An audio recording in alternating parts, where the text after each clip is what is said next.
Hey, what's up, podcast family? This week I talked to Alle. Phil is the president and CEO at Reggin Industries and Teser Technologies. Reggin maintains a strong reputation within healthcare construction through projects in hospitals and laboratories across Canada. Phil recognized an immediate call to action during COVID outbreak and discovered a way to contribute his team skills during the pandemic, leading to the creation of Teser Technologies. On the podcast, we talk about finding opportunities within COVID, the key ingredients to innovation, finding resilience in the hard times, and much, much more. Remember to rate and subscribe to the podcast if you haven't already. You get awesome local leaders and entrepreneur stories each week, jam-packed with their unique insights. Leave me feedback at joe@codessa.io on some of the stories or questions you want to hear. I read them all. Now to the podcast. Hope you guys enjoy.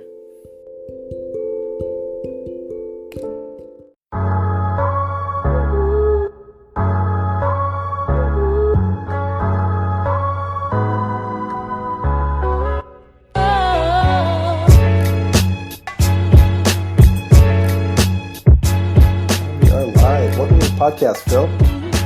Thanks very much for having me, Joe.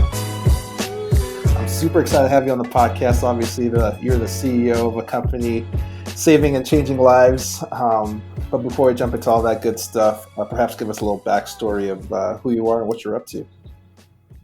My name's Phil Alle, and CEO of Teser Technologies, and then additionally the president of Reggin Industries here in Calgary. So that was a company that we were originally just Reggin, and then when the pandemic started, we were looking for something to both help out and something to build, keep our guys employed, so that we didn't need to lay off or shut down throughout this pandemic as it keeps going, and different companies are struggling. So we came up with a UVC sterilization chamber. So that's using light technology to inactivate all pathogens, including the SARS-CoV-2, the COVID-19 virus. And successfully, we're able to run that against the actual virus at the University of Alberta labs, and are now just receiving all of our validation accreditation from the regulatory bodies, and we're going into full production on them. We're excited about that. I'm excited that we're doing it here in Calgary and working with a lot of really smart Albertans. So. That's awesome. And before the podcast, we were talking about you were in Ecuador, actually, Quito, and other doing some work up there. Maybe give, from whatever you can share, maybe some insight into what you guys were doing. Yeah, I think so that the way that came around is when we started designing and building and going after this unit. If you remember, it was mid-March there where it started. We were just staring the pandemic in the face and looking at what was happening, and especially Italy, how overrun they were with that spread, and the hospital workers couldn't keep up. And you saw medical people getting sick and dying. You saw just mass graves. And, that was a scary thought. And as a country, I feel we came together really well. But at the time, it was something that we wanted to really make a difference and tried to get this thing out and ready as quickly as possible. Now, I've had the product for a few months, but testing and regulatory bodies here in Canada sometimes slow that down for full production. So, but we were still, prepared for the worst. You never knew what was going to come around. So now that we're ready to roll, Canada's done really well. I'm, proud of this country, how, the governments and the citizens have come together and found a way to keep this pretty minimal. Our ERs or the ICUs have never been overrun. We've kept the deaths to a minimum, and we've kept cases to a minimum. Now we're prepared to be ready here in Canada if that happens, and then as well to help the economy recover by helping get people back to work and creating safe work environments. However, the other thing that we really want to do as a company is make sure that we're putting these things in the places that are going to make the biggest difference. South America as we progressed through this is still one of the big epicenters, and that continent, not all countries, but countries like Ecuador, they don't have the infrastructure or the support or the healthcare infrastructure to be able to deal with these high case counts. If you look it up, there's some pretty devastating stories in the city of Guayaquil down there about being overrun hospitals and mass graves. They just have people delivering bodies in the back of trucks to the government to bury in mass graves because they don't know what to do with all of the deaths in that city. And that's hard to see. And I truly believe as Canadians, we've got to be very appreciative for what we have here and what we can do around the world to help. Whether it's countries less fortunate or people less fortunate. And what was nice was the Ecuadorian government asked us for some help. So we loaded up 2 of our units and took some tricky travel paths down there, and but managed to get down there, managed to meet with them, and we've got a good plan. So we're going to be working with both the private and public sector down there, and we're trying to do a 50% rollout, 50% here in Canada, and 50% of our units committed down to Ecuador at the same time as we work through the production lines for it. Mm. Yeah, I just wanted to quickly take a step back, actually. Obviously, you're the president and then you're also a CEO of another company. So I'm always curious, growing up, were you always into entrepreneurship or even leadership growing up, or is this kind of something that you kind of fell into throughout your career journey? I would say that I've always been really interested in it. I think when it comes to making plans or and then how that translates into business, it's something that I've always just kind of gravitated towards. And then as high school ended, university comes around, and looking at different things that I could do. Um, I think it was always in very much in the forefront that I wanted to be involved in either management or entrepreneurship of fully owning and running a company. So that led me actually to my family business, Reggin Industries. So my father had taken over that company in 1990, and it had run it up from 1990 all the way up to 2018 when it retired, and I took over a couple of years ago. So, to have my father, Dave Alle, be such a mentor to me and watch him was really interesting. I know it was something that he said, "Oh no, you don't want any part of this construction industry is too much work," and then so. But no matter how much he told me that I shouldn't do it, I just really wanted to do it. So I, after leaving University of Victoria, came to work right away at Reggin Industries and starting in project management the in the construction industry, and then worked my way, kept going to U of C at night, focusing more on business classes and strategic planning classes. Pretty much anything that I needed to do to make sure that he had the confidence in me to be his successor and finally be able to retire. So and then got to be mentored by him directly as well, which is a huge bonus for myself. Mm. Yeah, we actually have a lot of listeners that are students or even aspiring entrepreneurs or leaders. And you mentioned from you Victoria, you went to go get mentored by your father and then ultimately start Teser. If you had to give maybe one piece of advice to someone wanting to pursue something similar, a similar career path or similar trajectory, what would you say? One piece of advice, I think to be mentally prepared for, um, it not always be going the way exactly how you envision it, and that's a tough thing where you get met with maybe whether it's a product or it's an idea or things like that people don't quite have the enthusiasm that you think about it, or you find hurdles that you weren't expecting.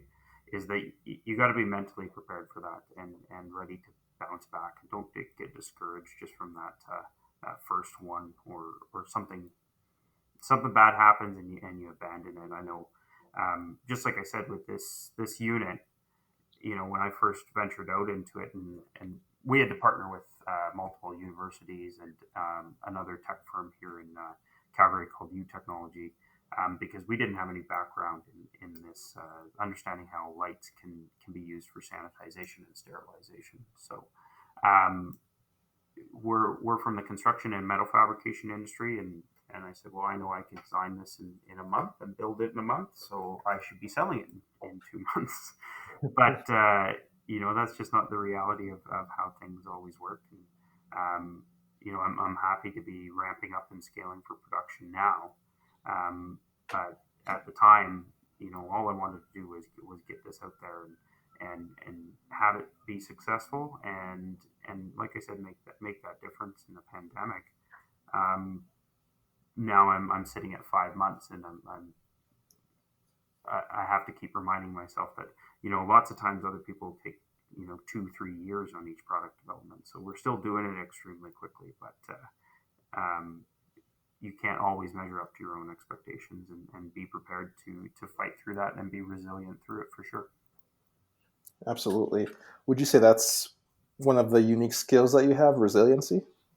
It actually is. I think to be able to keep plowing through things. So I honestly don't know where my headspace would have been if I didn't have kind of the Tesser and the new company to look forward to, because those were some pretty dark times, I think, for everybody in the world. March, April, May, and you're not sure what's going to happen.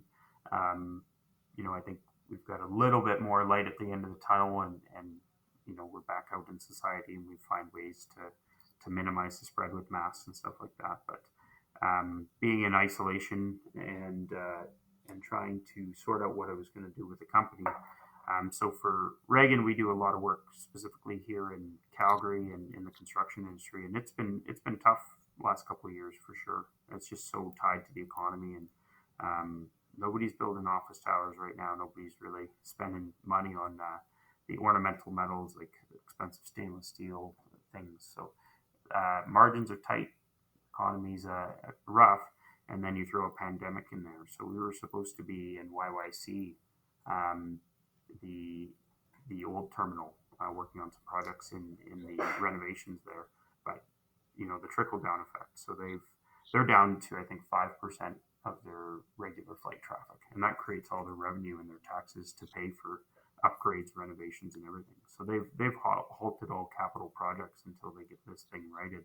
So our spring and summer plans just disappeared just like that on us.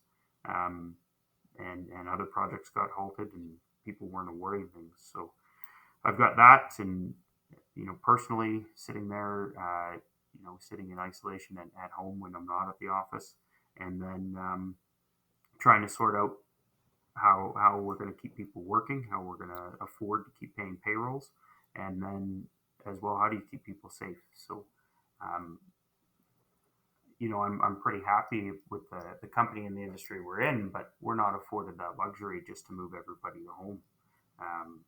We physically manufacture items here, and we go to construction sites and stuff like that. So finding that right balance of, okay, well, who should stay home? Are you at risk of having COVID? Who shouldn't? And what safety measures we need to put in? Those are all really tough things, and being resilient to get through that. It's definitely something I have some pride in. And like I said, having the new company and new venture really set me in the right headspace. So it was just keep pushing through and keep moving forward for both um, myself, my employees, my company, my family, and my country and my world. In the way I looked at it is, we just got to do whatever we can. Absolutely. No, I love that. Definitely, indeed, dark times, but it's important to stay resilient, and just keep on moving forward. There's, I guess, no other choice. But for you personally, Phil, has there been anything that's really inspired you that you've read, listened to, or even motivated you through these kind of uncertain times? There's a book that I read. and I reread it last month. So I think I had read it in the summer, and it was presented to me by somebody in my peer group. So in a CEO peer group, and they had nothing to do with the manufacturing or production industry.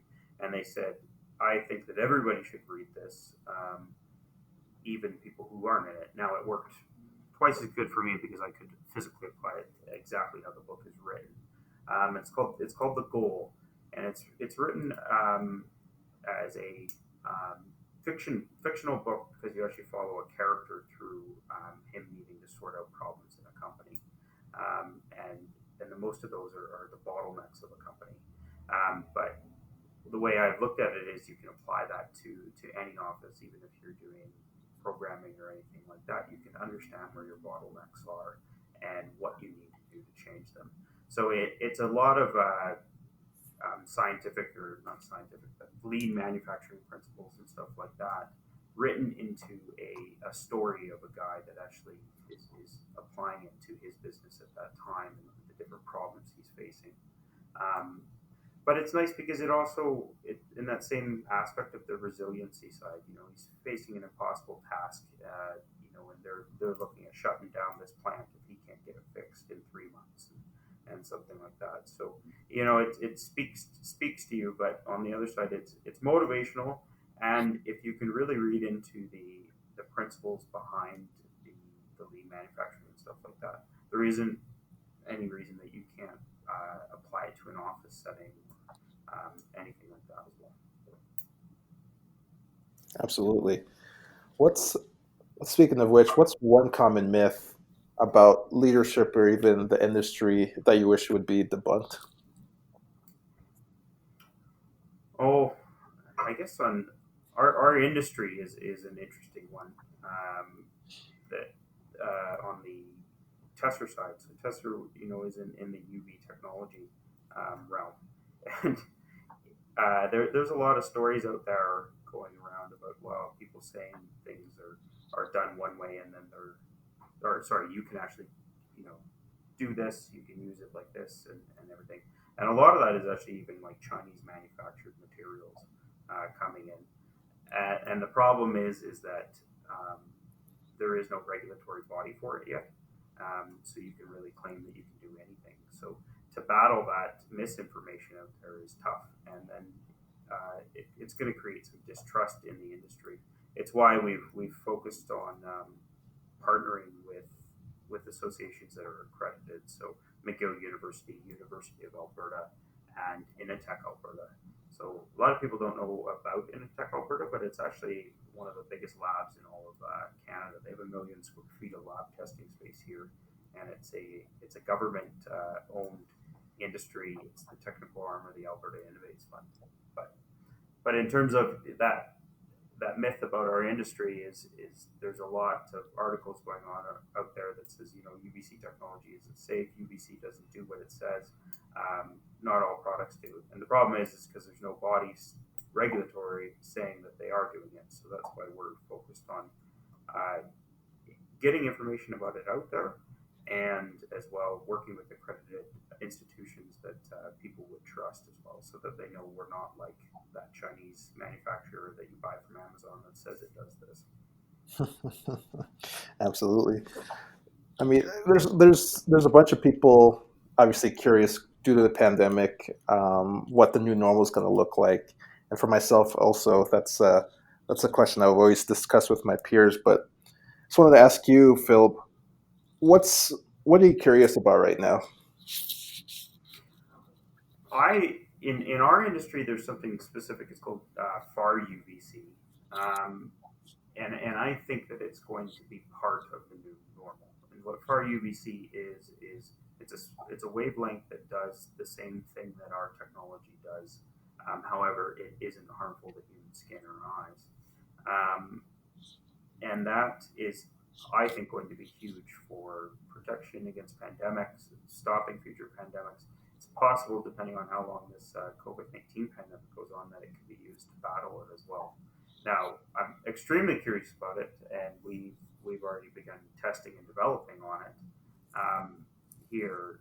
However, I've seen some companies already rolling it out, especially in the States. Um, but to me, we're being very cautious about it because of the fact that, well, scientifically, it says that it shouldn't affect human skin cells. Um, but in reality, until you do tests, I'm not sure if you should go along that path. You know, you can cure the world of COVID-19, but if you give everyone skin cancer along the way, it's not going to help out. But along those same lines, I'm just really interested in all of the technology and companies and how it can change the economic climate of even Alberta, for instance, is they've been looking for something to shift away from oil and gas, or complement it, maybe not shift away. Um, so to have this opportunity of creation of all these new different industries, whether that's working from home technology, if that's office setting up a home office companies, or things like what I'm trying to do in the sanitization and sterilization industry, really upping that up. How do you get people back to their downtown office towers where you're congregated and everything? What are you doing as a building owner to make sure that you're not going to be an epicenter of the spread of the pandemic? Like, and it might be around things like self-sanitizing handrails, things like that. Absolutely. It's funny you mentioned tech, and obviously tech changes so rapidly, and you never know what's around the corner. And I feel the pandemic has sort of accelerated that as well. People have to adopt new technologies at a rapid rate. But I just want to get your perspective, Phil. How has the industry changed from when you first started to now? Mm, I think on the entrepreneurship side, um, it's definitely been pretty interesting for me to see the amount of resources that are available out there. And that's a lot of different paths for that, and some of that can be through government sides. I mentioned Initech Alberta. I've never even heard of that company before. Obviously it's a public service, or sorry, government subsidized company. And the way it works is that they partner with companies that are trying to develop uh, new technologies, or especially in the oil, gas, agricultural industries, stuff like that. But they have a ton of different lab space available to partner with companies to develop new products. It's just a matter of learning about the different ways you can go about that, so you can get some government help to bring your idea into a reality. um, and that was huge. Or even stuff like we're looking at some different accelerator programs to help take our company to the next level, like the Creative Destruction Lab, and they have a division here in Alberta as well. So I think from where I was 10 years ago when I started in the construction industry at this company, to where I am now at again starting a new company. That's one of the biggest things that's really interesting out there is whether you're going through the public route or the private route. Um, there's a lot of support out there for you. Absolutely. I always love asking this next question. Some people say it's a little trickier, but I just love it. But what's one question that you never get asked that you wish you would be asked? That is a really good question, and I think probably asking what what are you the proudest about, um, and the reason is I'm not necessarily, it's not the product that I necessarily need to be proud about, or um, I'm very passionate about all that stuff, and saving lives. But the thing that I am the most proudest about, and I relate it back to my father. I've spent my entire life around this original company, Reggin Industries. He took it over right when I was born, um, and to emulate him in the way that no matter what times happened to him, um, he was able to keep the company going and to keep people employed. And it means the world to me to make sure that we can provide employment for people and what it means, and I take an amazing amount of pride in that. So yeah, it's a little bit of a different motivation. It's not necessarily about the money. It's not necessarily about the product. You can be proud of that, but I'm the most proud of our employees and seeing them be successful as well.